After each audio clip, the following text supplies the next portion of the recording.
Non, vous êtes bon. Vous êtes bon. Vous savez, sur une année de football, c'est la première fois qu'il prend un pressing. Lamine Yamal, les matchs qu'il a ratés, ils se comptent même pas sur 5 doigts. Sur une année complète. Et je le sais, vous attendiez que ça chute. Le pressing qu'il prend, c'est parce qu'il est fort. Et ça, personne ne peut le nier. 7,6 de notes malgré un match moyen. Franchement, je l'applaudis. Encore une fois, pour certains, il a fait un match dégueulasse. Mais si on regarde bien, il a impliqué sur les 2 buts, finalement. Au départ de l'action, c'est toujours lui. Maintenant, c'est vrai qu'il n'était pas à l'aise. Il n'était pas comme d'habitude, pas provocateur ou quoi. Jeu plutôt simple, parce que c'est vrai qu'il avait un gros client en face. Et le petit, il avait besoin de ça pour apprendre, les gars.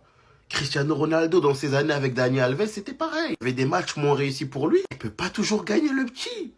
Il peut pas tout le temps gagner. Il avait besoin de ça. Il doit avoir une marge de progression. Et pour progresser, il doit avoir des gros clients en face. Et maintenant, si on est objectif, le pressing qu'il prend, c'est parce qu'il est trop fort, justement. Et parce que aussi, il trash talk. Et ça vous énerve. Mais c'est pas grave. Ce n'est que partie remise. Il reviendra. Il fermera vos bouches.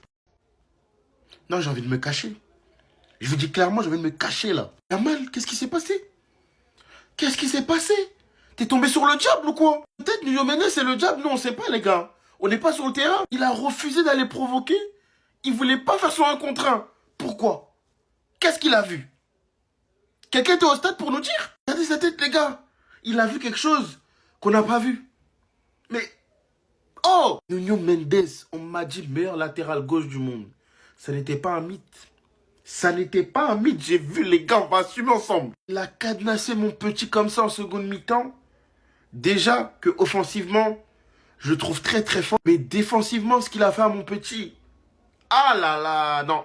Moi je demande un deuxième match. Yamal, t'inquiète pas, tu tombes, on tombe aussi. Moi aussi je vais aller me coucher là bientôt. Et c'est bien, c'est un apprentissage. Tu vas apprendre de tout ça et tu vas revenir plus fort. Le PSG s'attrape l'année prochaine. Tu vas voir Nuno. Toi là, Nuno, tu vas voir. Ah Nuno. Non, il m'a choqué les gars, franchement.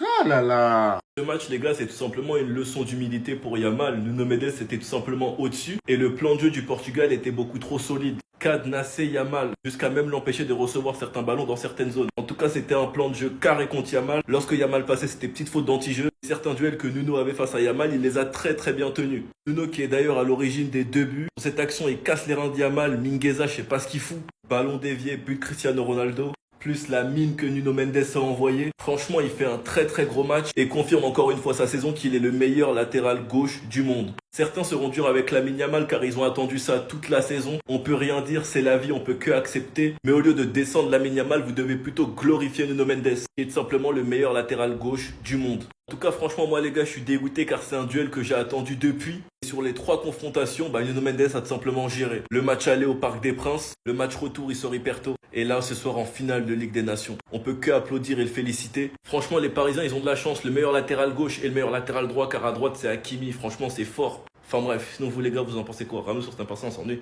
Madrilène, faut profiter, mais faut pas oublier. Les Parisiens kiffaient bien, il n'y a rien à dire. Mais de toute façon, 22 ans, 17 ans, il y aura le temps, ils vont se retrouver. Et il y aura vengeance. En tout cas, on vous laisse kiffer, il n'y a rien à répondre. Même si on a tous vu le plan contre le petit, où ça fermait tout sur lui. Et bref, c'était bien joué. Mais pour les Madrilènes, je comprends que vous soyez beaucoup trop heureux. Parce qu'il vous a martyrisé toute la saison. Il vous a détruit, il vous a own, il vous a cassé. Premier classico, 4-0, buteur. Deuxième classico, 5-3, buteur. Troisième classico, finale de Coupe du Roi, double passeur. Et dernier classico, encore une fois buteur. Le mec vous a clairement martyrisé toute l'année. Il a fumé vos 2 gardiens, que ce soit Lunin ou Courtois. Et il a fumé tous vos latéraux, que ce soit Fran Garcia ou Ferland Mendy. Et plus drôle dans ça, c'est que votre andouille Mbappé, à chaque fois, il faisait calma. Mais calma, pourquoi tu faisais que perdre? Sur les 4 matchs, il faisait des calmas, il faisait les bails. Yamal, il répondait à chaque fois. C'est lui le prochain que vous voulez ramener pour Yamal, non? En tout cas, ce qui est sûr, c'est qu'on se branchera l'année prochaine, peu importe qui sera son opposition. Parce que je pense que vous avez la mémoire courte. Quand le petit il dit que peu importe le nombre de buts que Madrid met,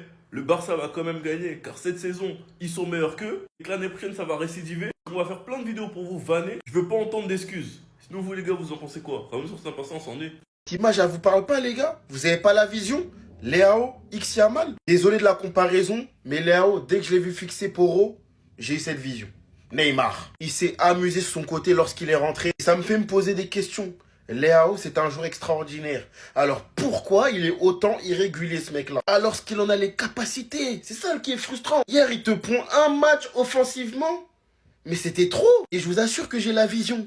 Parce que clairement, un Léao en confiance régulier au Barça, il va faire trop de mal aux gens. Il va faire trop de dégâts. Avant que ça ne parte en polémique, mon chouchou, c'est Nico Williams. C'est le joueur que je veux, c'est le joueur qu'il nous faut. Et dans le cas où on n'arrive pas à l'acheter, Leao sous Flick, ça peut être un Leao totalement différent de celui de Milan. Et d'ailleurs, hier au match, il y avait des représentants du Barça. Je pense qu'ils ont vu de leurs propres yeux. Là, dans pas longtemps, on va entendre Fabrizio Romano nous parler de Leao au Barça. En tout cas, moi, je vous dis clair, Leao au Barça, je vous le dis, je signe tous les jours. Je signe tous les jours et même devant Luis Diaz, carrément, pour vous dire. Ce soir, il y a aussi la bataille du milieu de terrain. Pedri vs Vitinha. Si je peux me permettre, Pedri Olmo, milieu du Barça, contre Neves Vitinha, milieu du Paris Saint-Germain. Sans compter Yamal vs Nuno Mendes. On serait pas sur un Barça PSG finalement? Parce que là, c'est vrai. Là, c'est des équipes qui sont bons au milieu de terrain. Ce ne sera pas un match comme Espagne-France. Ce sera un match où il y aura énormément de duels. Sur les côtés, au milieu. Il y aura aussi un Fabian Ruiz qui sera normalement titulaire. C'est une finale du côté de l'Espagne. Une petite touche parisienne à ce milieu-là. Et un Bruno Fernandes de l'autre côté. Donc les gars, la bataille du milieu de terrain va décider l'issue du match. L'équipe qui aura une meilleure maîtrise au niveau du milieu, pour moi, aura un avantage sur l'autre. Maintenant, c'est quand même le domaine à l'Espagne. Donc, je les vois remporter le duel dessus. Maintenant, cette équipe portugaise, elle a des atouts au milieu de terrain qu'elle n'avait pas avant. Le duo Neves-Vitinha, ils sont au sommet de leur art. Donc, à voir comment ils comptent rivaliser avec le milieu du Barça, qui est pour moi intenable. Et s'il y a bien une équipe qui peut battre cette Espagne-là, c'est bien le Portugal. Ils ont toutes les armes en main pour gagner. Donc, les gars, ce soir, branchez-vous. Les gars, avec Lamine Yamal, vous souffrez tellement. Vous souffrez tellement. J'ai déjà fait une vidéo où j'ai clairement expliqué que Nuno Mendes il a mis dans le mal, blablabla. J'ai pas besoin de me répéter, j'ai déjà fait ma vidéo. Si vous voulez la voir, allez la voir avant de regarder celle-ci. Mais là, bien évidemment, je vais le défendre. Vous en faites un tas, vous en faites des caisses parce qu'un mec s'est fait éteindre par le meilleur à son poste. C'est le meilleur à son poste. On parle pas des Franck Garcia, des Camavinga, des Ferland Mendy, ceux qu'il a l'habitude d'éteindre à chaque fois. On parle de Nuno Mendes. Nuno Mendes, il a fait un gros match, que ce soit défensivement ou offensivement. Faut pas recréer l'histoire, on a très bien vu la tactique du Portugal contre Yamal. C'est juste être de mauvaise foi si vous faites semblant qu'il y avait que des 1v1, bref. Et là où vous allez souffrir avec Yamal, c'est que c'est un mec qui fait 3 mauvais matchs dans la saison et on va le vanner sur les 3 mauvais matchs. Là, ça veut le vanner parce qu'il va soi-disant pas gagner le Ballon d'Or alors qu'il n'a pas gagné la Ligue des Champions. Ça veut vanner un gars qui va sûrement finir top 2, top 3 au Ballon d'Or. Les gars, vous êtes déconnectés ou quoi? 2 saisons professionnelles, top 8 et minimum top 3. On verra en septembre. Et ça veut le vanner comme si c'était la fin du monde. Genre bordel les gars, respectez-vous. 2 saisons professionnelles, 21 buts, 22 passes D, meilleur passeur de Liga, meilleur joueur U23, plus beau but de la Ligue des Champions, meilleur dribbleur d'Europe. Liga, Coupe du Roi, Super Coupe d'Espagne. En tout cas, savourez. Mais la façon dont il est dans vos têtes, vous allez souffrir. Parce qu'il a que 17 piges. Et je pense que vous n'êtes pas prêts. Sinon vous les gars, vous en pensez quoi? Ramenez sur la patience, s'ennuie. Je vais vous poser une question simple. Est-ce qu'il y a un humain sur Terre qui pensait que Moratel allait marquer son penalty? Quand il s'est lancé, je savais déjà. Je savais que le sort, il était scellé. Il est rentré pour tuer l'Espagne. Mais pourquoi il tire les pénaltys? Ça fait 15 ans qu'il rate à chaque fois les tirs au but. Il est pourri ce mec. Victoire du Portugal 2-2 au tir au but. Quel match, quelle soirée. Finalement, la Ligue des Nations, c'est pas si nul que ça. Vous voyez la réaction des joueurs à la fin pour vous dire à quel point cette compétition, elle compte énormément finalement. Il y avait débat entre Pedri et Vitinha.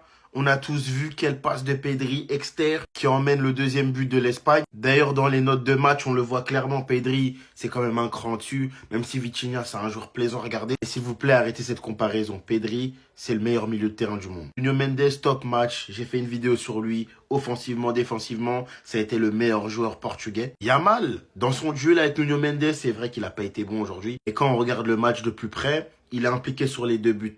Donc finalement, un Yamal, même affaibli, ça reste quand même un Yamal important. Mais voilà, malgré tout ça, c'est une défaite de l'Espagne. Les champions d'Europe en titre ont été battus par une très belle équipe portugaise. Je l'avais dit, le Portugal, c'est pas comme la France. Ils sont rodés au milieu de terrain. Sur les côtés, défensivement, ils ont des latéraux de fou. Ça allait être un match compliqué pour l'Espagne. La preuve, ils s'inclinent au tir au but. Franchement, là, les gars, le Barça, ils sont en train de faire un très gros coup et ils sont en train de libérer énormément de masse salariale. Le contrat de l'Anglais qui a été résilié et qui s'engage à l'Atlético jusqu'en 2028, il lui restait 2 ans de contrat et c'est 32 millions de masse salariale économisée, les gars, c'est une dinguerie. L'Anglais, c'était vraiment un poison.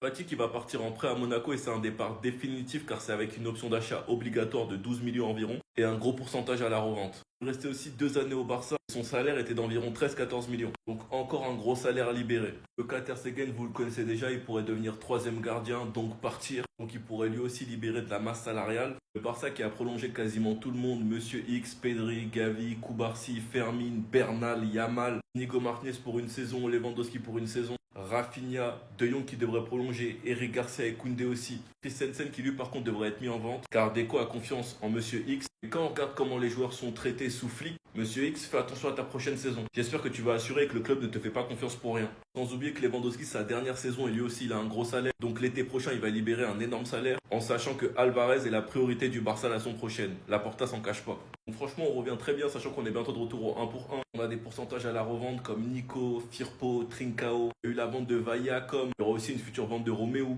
En tout cas, après Garcia, voyons voir ce que Deco va cook. Sinon, vous les gars, vous en pensez quoi? Ramenez-vous sur ta personne, on s'ennuie.